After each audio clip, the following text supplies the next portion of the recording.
एक छंद जो संभवतः सोम ठाकुर जी का है, उनके छंद के साथ मैं अपने काव्य पाठ की शुरुआत करता हूँ। बच्चों सुनिएगा कि अपने ही सपनों की पुष्टि कर पाए कहाँ पुष्टि वरदान अपना ही दंड हो न जाए। कि अपने ही सपनों की पुष्टि कर पाए कहाँ पुष्टि वरदान अपना ही दंड हो न जाए। और अलग अलग फुल के हैं जो अलाव यहाँ आग अलगाव की कहीं प्रचंड हो न जाए। हम जपते न रह जाए कहीं शांति मंत्र, हम जपते न रह जाए कहीं शांति मंत्र, हम जपते न रह जाए कहीं शांति मंत्र, बाहरी कुचक्र कोई मारतंड हो न जाए।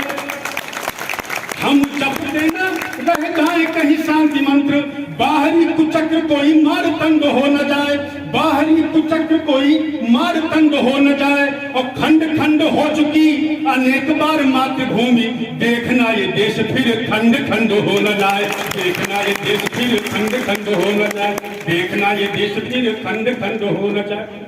एक दूसरे पढ़ सकते हैं। संविधान हमने देखा तो नहीं है, उसके बारे में सुना पढ़ा जरूर है। अभी भाई ने पाकिस्तान की बात की थी, हमारे अमर जी ने कुछ, ये पाकिस्तान का नाम लेना ही पाप है। हमने अपने घर में कुत्ते का नाम पाकिस्तान रख दिया है।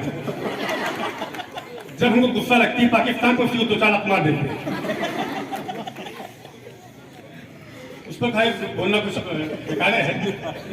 आप कहीं जनपद के कवि परम श्रद्धेय हरिभक्त सिंह पंवार जी ने लिखा था कि पाक हो, पंवार जी की पंक्तियां हैं, दो पंक्तियां, कि पाक हो तो नापाक इरादे छोड़ दो, पाक हो तो नापाक इरादे छोड़ दो, कश्मीर चाहते हो सीमाएं तोड़ दो। संविधान पर भगवान राम का चित्र है, उस राम पर मैं एक दो छंद पढ़ करके मैं अपना सुनाता हूँ। तो सुनिएगा कि चेतन अमल अभिकारी अविनाशी नित्य नव्य राम तुलसी ने जान के बताया। राम का मित्रों बच्चों एक स्वरूप मैं आपके सामने रखता हूँ। 22 तारीख को भगवान श्री राम के विग्रह की प्राण प्रतिष्ठा हुई है, उस संदर्भ में मैं एक दो छंद पढ़ करके अपना स्थान लेता हूँ। सुनिएगा बच्चों, राम का स्वरूप कि चेतन अमल अभिकारी अविनाशी नित्य नव्य राम तुलसी ने जान के बताया है। और भव सागर को पार करने के लिए राम नाम तरणी आधार बतलाया है। बच्चों देखिए, राम कितने छोटे हो सकते हैं और कितने बड़े हो सकते हैं। हमारे एक मित्र हैं थे देवराशीष जी आदरणीय, उन्होंने भगवान कृष्ण पर बहुत अच्छे छंद लिखे हैं।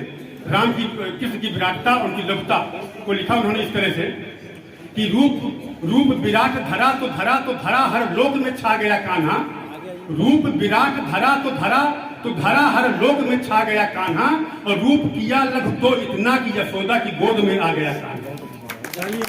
बड़ा रूप हुआ बड़ा ब्रह्मांड के अंदर, छोटा रूप किया तो यशोदा की गोदी में आ गया।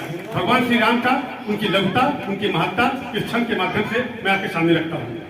सुनिएगा, चलिए कि चेतन अमल अभिकारी अविनाशी नित्य नव्य राम तुलसी ने जान के बताया है। और भव सागर को पार करने के लिए राम नाम तरणी आधार बतलाया है।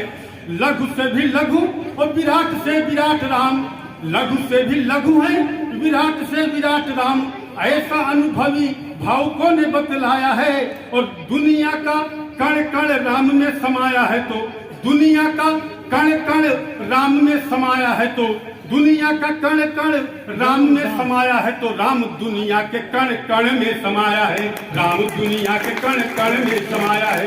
तो अंतिम अंत में एक वो छोटा सा छंद अभी सामने रखता हूँ, सुनिएगा कि जीवन को धन्य सुख धाम, अगर एक शब्द से भी कविता बन सकती है तो एक ही नाम है, वो राम नाम है। बच्चों सुनिएगा कि जीवन को धन्य सुख धाम को बनाने हेतु, जीवन को धन्य सुख धाम को बनाने हेतु एक धाम एक धाम एक धाम एक धाम अयोध्या धाम। जीवन को धन्य सुख धाम को बनाने हेतु एक धाम एक धाम एक धाम एक धाम। और हनुमान जैसा जीना जीवन अगर है तो एक काम एक काम एक काम एक काम। कौन सा काम? राम का काम। राम काज कीन्हे बिन मोहि कहाँ विश्राम, राम काज लगता अवतारा सुनते भय पर्वता कारा। केवल एक काम, हनुमान जैसा जीना जीवन अगर है तो एक काम एक काम एक काम एक काम।